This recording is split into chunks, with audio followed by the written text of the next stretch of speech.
Hi guys, guess where I am? Still in Angeles City. Coming through. Outside the WW2 bar and resto. This is a new place. Hasn't been open for long. And who do we have here? A lovely couple. Hello. Lovely Hi. couple. Hello, how are you? What's your name? Good. Alexi. Alexi from San Fernando. San Fernando. That is in Pampanga. Yeah. Okay, you're a local. Yes. Local girl here. And Yeah. then who's next to you? The lucky boy is... My asawa. Yeah, but who are you? Hi. This is your My name is asawa. Mike. My name is Mike. This I'm is from Mike. Hawaii. Hawaii. And Aloha. Aloha. Aloha. Aloha. Okay, okay. Aloha is like that. Aloha. Aloha. Okay, Yeah. aloha. Good, Yes. good. So Mike is from, you're a Hawaiian. Yes, I'm from Hawaii. Born and bred, huh? I got there. I was 6 months old. It was still a territory when I got there. Wow. So now you're in the Philippines, and I met you a couple of days ago, last week actually. Yes. And you were telling me some really interesting stories and stuff. Oh, about Mindanao. Mindanao, because you're one of the very few foreigners who has been to Mindanao. I had a great time in Mindanao. Down in Surigao del Sur, close to Borobo. That's where I live, you know that, right? Yes, I remember you telling me that. Yeah, so you're basically in my backyard. Yeah. But I think we were just opening, or maybe not open yet, when you were there. You were there 4 years ago, right? 2014, I was there. I went 2 times in 2013 and 2014. Yeah, so we were probably just starting off. So you want to know about it. Yeah, when I went there, Duterte wasn't in office yet. No. So I had to be very careful. But I hear it's much safer down there now. Oh yeah, it's great now. It's very good. So do you want to go inside? Yes, let's go inside and get go inside. It's kind of hot. Inside is nice and cool. Come on. I need some water because I just bought things. All right. I just bought another piece of medicine. You want, ice water? No. Beer? Any water. Oh, maybe a beer is better. Hello. Oh shit! No, I forgot to bring my card. It's okay. It's okay. Okay. Hello. How are you? Hello. We have the lovely lady here, the bar lady. How do you do? How do you do? Can I have a beer, please? Make it. I think I'm going to go for something else light. Okay. Light. Thank you. I need to swallow this medicine. Swallow my medicine with beer. What's better than that? Unbeatable. Let me try to fish it out of here. Here it is. And he has a loyalty card. Yeah. Loyalty card. I'll bring it back later. Yeah. I put it in my other pants. And you can give me, we have Red Horse Gold. Yes. Uh-oh. I take the Red Horse. You're a Red Horse man. If not, I take the San Miguel Lake. So you're not afraid of the kick of the Red Horse, huh? Yeah. Or you can weather the storm. Right. That's like your father. Your father was a sailor, right? Yes, my father was here in World War II in submarines. Yeah. So is that called a submariner, or what do you call it? He's a submariner. He served on 3 submarines. Wow. The Tunny, the Bluegill, and the Scorpion. Bluegill. Bluegill. Gill. Bluegill. It's a fish. Oh. The submarines were named after fish. Oh. The tunny is a fish, yeah. Tunny is a fish, bluegill is a fish, and the scorpion is a fish. Scorpion? The scorpion fish. Yeah, there's a scorpion fish. Oh. Very poisonous. Oh, wow. In fact, I saw scorpion fish in Mindanao when I went snorkeling there. Oh, you saw scorpion fish? I wanted to go diving, but I couldn't find any air. Yeah. So, 4 years ago, I think they wasn't available. Now you can go to the university in Lianga. They have, you can rent their equipment. It's very cheap. yeah. That's what we did in February. I had my own equipment. I just needed the air and the weight, but I couldn't find air. So Yeah, the air is a problem still. yeah. So you're a diver. Now, that's something really interesting to a lot of people, right? You've been diving. Philippines is the best place, one of the best places in the world to dive. Really? Why do you say that? They have so much reef life, so many spots, undiscovered spots even. Yeah. You can go to Puerto Galera and dive with 20 other people. Yeah. Or you can go to some place in Mindanao and be the only person in the water if you can get the air. Yeah. I Totally agree. there's a good potential for people if they wanted to make business to do diving in Mindanao. Yeah, we definitely want to set up shop there. We definitely want to set up shop. Well, I tell you, if you set up shop, I think I can find some divers to come down. Because the divers I know in Hawaii, they don't want to dive with everybody else. The they crowds. want to dive in the new place. Yeah. They want to be the ones to discover the dive sites. And you told me you found a spot that's kind of near Barobo where there's a big drop off or a sea wall or something. In Mindanao, in a little barangay called Unidad. Unidad, yeah. Outside of Unidad, maybe half an hour bike ride, is a small cove. Yeah. Maybe about, it's kind of far out, maybe about 150, 200 yards out. There's a drop off. Yeah. But out to that point, it's good muck diving, good for daytime or nighttime. I snorkeled both day and night there. What did you see there? I found flamboyant cuttlefish, stargazers, scorpionfish, a few nudibranchs. And that was only in one dive with only snorkel, not diving, no air. But it's shallow, sorry. It's shallow out for about 150, 200 yards. And then there's a wall, a drop off. I don't know how deep it goes down, but it's a nice, it looks like a very nice wall dive. And I'm sure there are many dive spots just waiting to be discovered there. I would really love to go back down there and spend a week just exploring. Well, now you have a place to stay, and we have air, and we have equipment too. Yeah. For rent. When you have somebody down there who wants to dive, let me know, I'll go. It's better to dive with a partner. I'm waiting for my friend Dan. He's coming down probably in a couple of weeks. He's looking for diving. Oh yes, let me ask you. Is there any good diving spots around Luzon that you can recommend? Luzon? Yeah. I mean, in this area. What about this area? Well, the closest to here, you have Subic. And you have a lot of World War II history in Subic. However, visibility in Subic Bay is not good, so if you're looking for the good visibility, maybe that's not the better place. You can dive outside of Subic, better visibility. They do have reefs. My favorite place in Luzon to dive is Batangas. Oh, Batangas, yeah? Yeah, Mabini, Anilao Mabini. From Batangas or from Puerto Galera? Well, you're in Batangas, and it's maybe about an hour away from where the pier, where you would take the boat to go to Puerto Galera. So it's like almost halfway between Batangas and Puerto Galera, or I guess. Well, it's on Luzon. It's in Batangas. It's just part of the coast.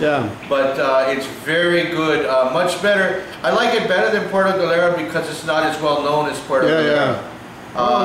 There's and the diving is very cheap there. You can go diving for 1,000 pesos a dive. So what is it called? Is it Batangas, and then what is that? It's called Mabini, Anilao. Yeah, Mabini. Anilao. Yeah, so it's all part of Batangas. Batangas. So basically you just book a room in Batangas and then you find it. It's actually, the hardest part is getting there. It's actually easier to get to Puerto Galera. Why? You have to drive? Because from Manila, you can take the CCAT bus, go straight to the pier, they put you on the boat, and you go straight to Puerto Galera. To get to Anilao, you have to take a bus to Batangas, get off at the bus depot, take a jeepney to where the resorts are at. And it's, the jeepney is very crowded. Puerto Galera is easier to get to. So you better hire your own vehicle, private vehicle. You can hire your own if you work with the resort that you're going to stay at. They will have a driver waiting for you, or else you're going to take the jeepney. That makes sense. I would suggest having your resort arrange the transportation to pick you up. That sounds good. So what do you recommend about diving around shipwrecks in the Philippines? Palawan for shipwrecks. Palawan for shipwrecks. The visibility is better in Palawan, and I've drove Subic so much. I guess the thrill is kind of worn off. Because I'm so close. So whenever I want to go diving, I can be in Subic and I can be at the dive shop in 2 hours. So, but Palawan, Coron. I haven't dove any place else, but Coron is good. Okay, so you went to really Coron in Palawan. That's good for. Is it, the wrecks are they Second World War? Yes, they're World War II wrecks. They were mostly Japanese ships. They were caught by surprise by American aircraft from the aircraft carriers. Yeah. And some of them, a lot of them had been salvaged for the engine and some machine parts. They still have some that were not. Yeah. And they're very good dives, very good dives. You should be an experienced diver, not a beginner diver for those dives. Although there are shops that will take you. For a fee. Yeah, they'll take you for a fee. You have to go with the shop. But truthfully, you really should be advanced level diver to do the shipwrecks in Palawan. So now we're talking about the shipwrecks sunken by the American Air Force and Navy. So let's go back to the topic of your dad, because he was a submariner. Oh, he was in submarines. He was on the 3 subs, the Tunny, Bluegill, and Scorpion. The Scorpion never came back from patrol. Oh yeah, that's a good story, but he somehow managed to escape. The Scorpion, my father was on the Scorpion. He had a very, very bad feeling. He had a bad feeling about the boat. A premonition. Yeah, exactly. So what happened was, back in the war, they would teach you, they're in a hurry to get you out to fight. So they teach you how to do one job on the submarine. Once you learn that one job, they put you underway. And when you're not at battle station, you have to learn another section, another job on the submarine. Whenever you came back to port for fuel and armament, you had to take a test to qualify on the next section. If you failed to qualify, they put you ashore. That was their incentive. You had to qualify or they put you ashore. So what happened was the Scorpion came into Midway Island. They put torpedoes and armament and fuel. And my father did not even take the test. He refused to take the test to qualify on the next section. So they put him ashore, and the Scorpion took off and never came back. And nobody ever knew, nobody knows whatever happened to it, right? Well, they had surface contact with her a few days after she left to transfer an injured seaman to get him back to a hospital. He had broken his arm or leg, I think he broke. They wanted to transfer, but the water was too rough. They couldn't do the transfer. Then a couple days later, they had radio contact with her to let her know of an enemy submarine known to be operating in her area. They're not sure if it was mines or the enemy submarine that took the Scorpion down, but that's the last contact they had with the Scorpion. So in those days, I'm trying to imagine now, but let's say 2 submarines were going at each other. How would they actually engage each other? My father was involved in one of the very, very few cases of submarine on submarine. Usually it's submarine on surface vessels. Or vice versa. My father was in the South China Sea.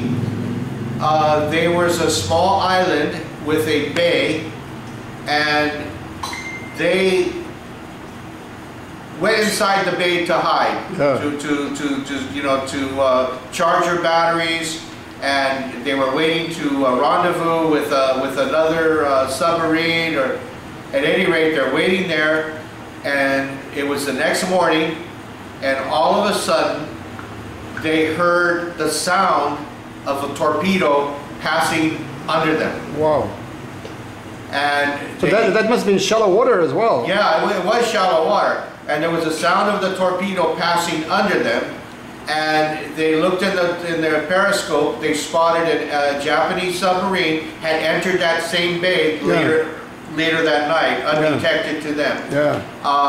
They got up to speed, maneuvering speed. They maneuvered around.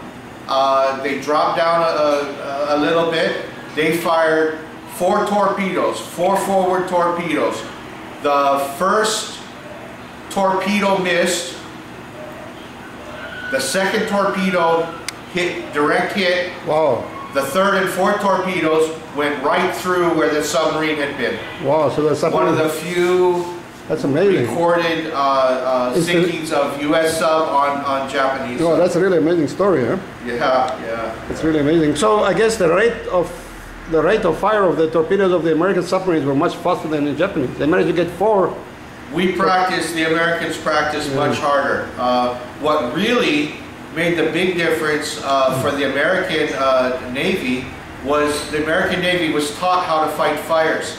The Japanese did not train their men to put out the fires. So if their ship was hit and there was a fire, they didn't know, they didn't have the training, they weren't skilled at putting the fire out and salvaging the ship. What people actually don't know, or many people don't know about the Japanese army, what they call them, the Red, no, it wasn't the Red Army, it was the Royal Japanese Army. Anyway, they were actually, in many cases, very poorly equipped. They didn't have good. They didn't have good guns. They had single. I think they had single action, single shot rifles and shit like. They never had submachine guns. You know, like the Tommy gun or whatever. The Americans had really good. We definitely had better armament. Man on man, the Americans were much better armed. Much better armed. Their Zero planes could outfight us. The planes were not bad. They didn't have the stamina. Those planes, once they got hit, they crashed. Our planes had self-sealing tanks. Yeah, you had the P-51s, right? The Corsairs, the P-51s. I believe they all had the self-sealing tanks, but we definitely had better armament and we had more of it.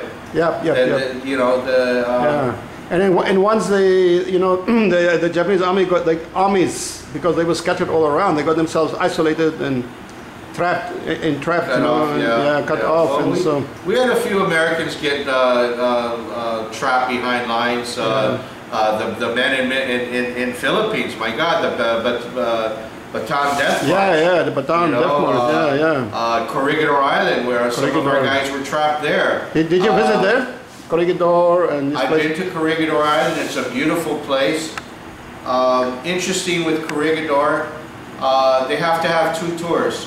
They have one tour for the Japanese, and then they have another tour for everybody else. And the reason they have to have 2 tours is because the Japanese have removed from the history all of the bad things they did in World War II. Oh, they want to whitewash it. Yeah, they don't.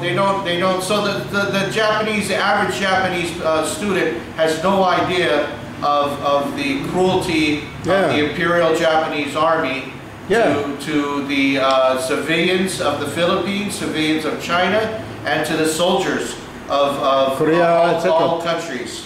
That's why the populations in Korea and China up to this day, they really hate the Japanese, you know. Right, they don't get along very well. Yeah, they don't get along. And you know, I don't know, I recommend the movie. It's considered to be one of the great wartime movies based on the life of Sir Laurence van der Post, famous South African writer. He was born very near where I was born, in Philippolis, in the Orange Free State. And he went to school in Bloemfontein. He became a very famous writer and godfather to the children of Princess Diana and and Philip, you know, Prince Philip. He was their godfather, but he was captured during the Second World War by the Japanese. And I have the book somewhere. It's called Merry Christmas, Mr. Laurence, written by Laurence van der Post. And then they made a movie based on, I think, was played by who played the role of van der Post. Very, very good actor. Was it, oh my God, I think it was, I don't want to sound crazy now, but it could have been David Bowie. No, couldn't have been David Bowie. No, I don't think so. But anyway, I will have to check that again. But it's a very good actor, a British actor. And he survived the war just because he could actually speak Japanese, Laurence van der Post. Because he went to Japan before the war to travel and he learned Japanese. And then he could speak, and then the Japanese somehow... There's an interesting story about languages. One of the tricks that the Japanese were very good at breaking our codes.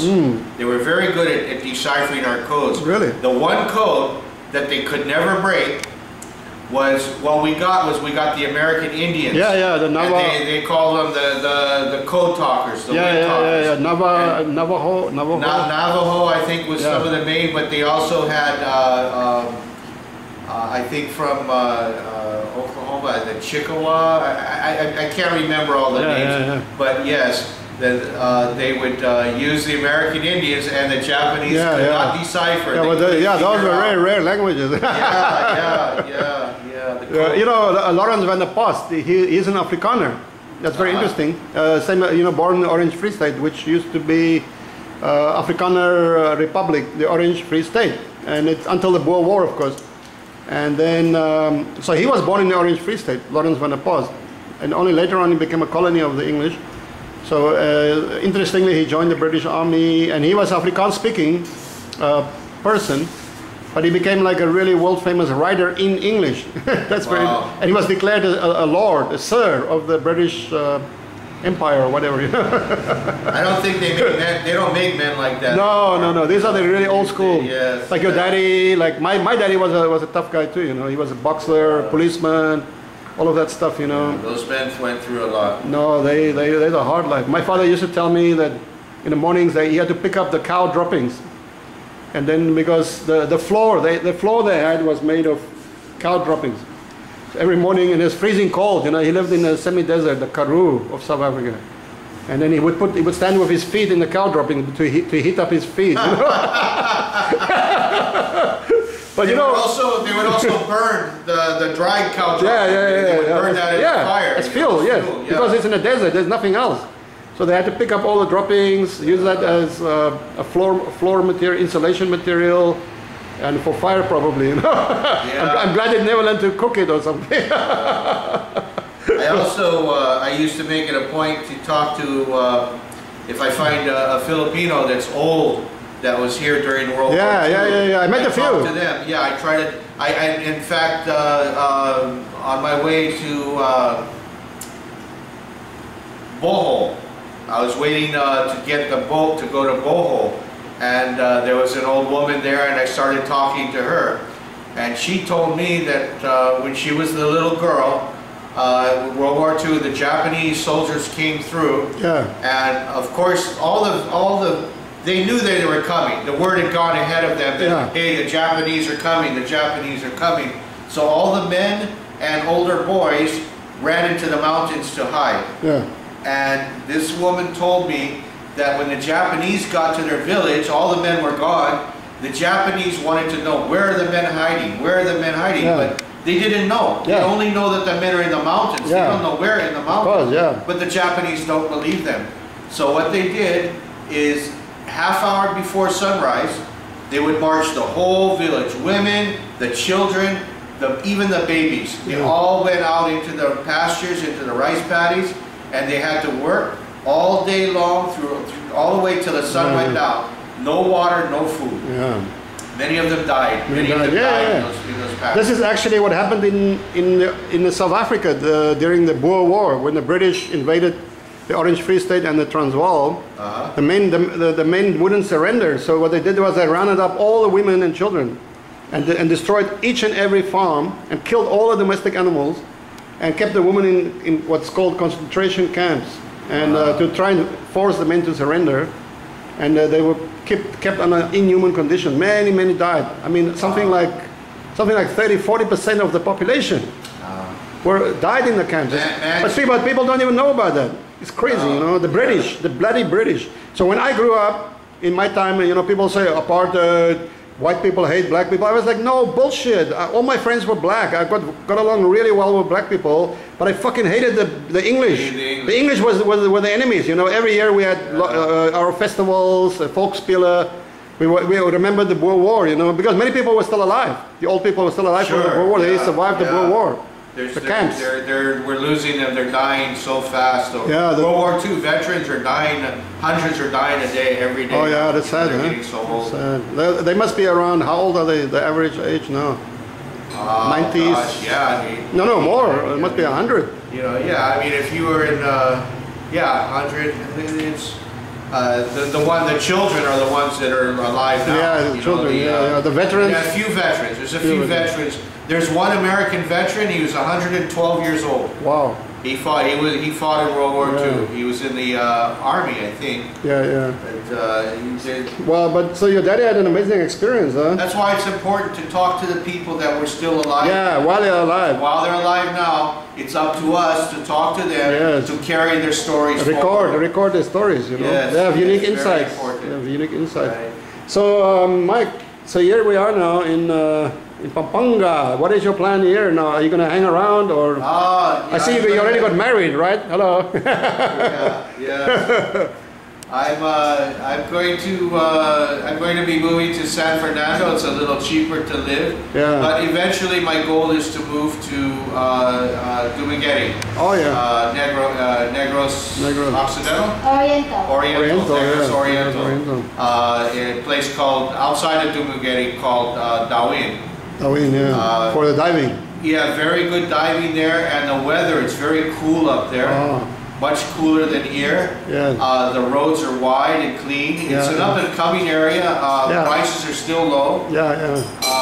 And there's a fair amount of expats there, so I'm totally on my own. Yep, yep, that's true. Well, but if you need to break away from all the expats, you come to Mindanao. Yeah. Hopefully we're going to have the dive shop. I'm probably going to take you up on that once I get my feet under me here. Right. We definitely have to, because thank you for your invaluable advice. I really appreciate that. I hope everybody here that's watching. I'll come to Mindanao and I'll take you and your buddy to this place personally. I'll take you guys there. Yeah, for sure. We just can't go into Unidad. We have to stay in Unidad. You have some traces of. I have 2 ex-girlfriends there. I don't think I'm welcome in Unidad anymore.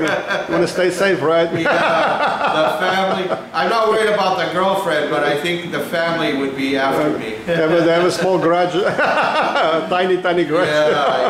Yeah. That's life in the fast lane. We can stay in Barabo. Yeah. Just take the motorbike to the beach. To the beach by Unidad. Directly. Yeah. I think I'll be okay. Once I'm in the water, they won't know I'm there. Yeah. Actually, we'll probably need a car because if we're going to go diving, we need to carry all the equipment. Yes. Yeah, we want to go with at least 2 bottles for each person. Yep. That's 2 correct. bottles of air. 3 is better. We can do because we can bring food. They have a cove. They have a little store. They sell beer and soda and chips, and you can get the little nipa hut for the afternoon. It's and have a great time there. It's like a picnic area, right? Yeah. Okay, that's great, man. Thank you very much for this. I'm going to put this on YouTube. I hope you're going to watch and subscribe. You too, okay? Are you going to subscribe? Yeah. Okay, okay. I need more subscribers, guys. Right. I'm dropping off. I saw your Facebook site. I'm dropping off. Okay, Mike, thanks a lot. It was very interesting. Hopefully we'll have another program and talk about it some more, but I think that this length is just about right, maybe 20 minutes. Okay, we're out. Thanks, Mike. Aloha. Cheers. Aloha. Cheers.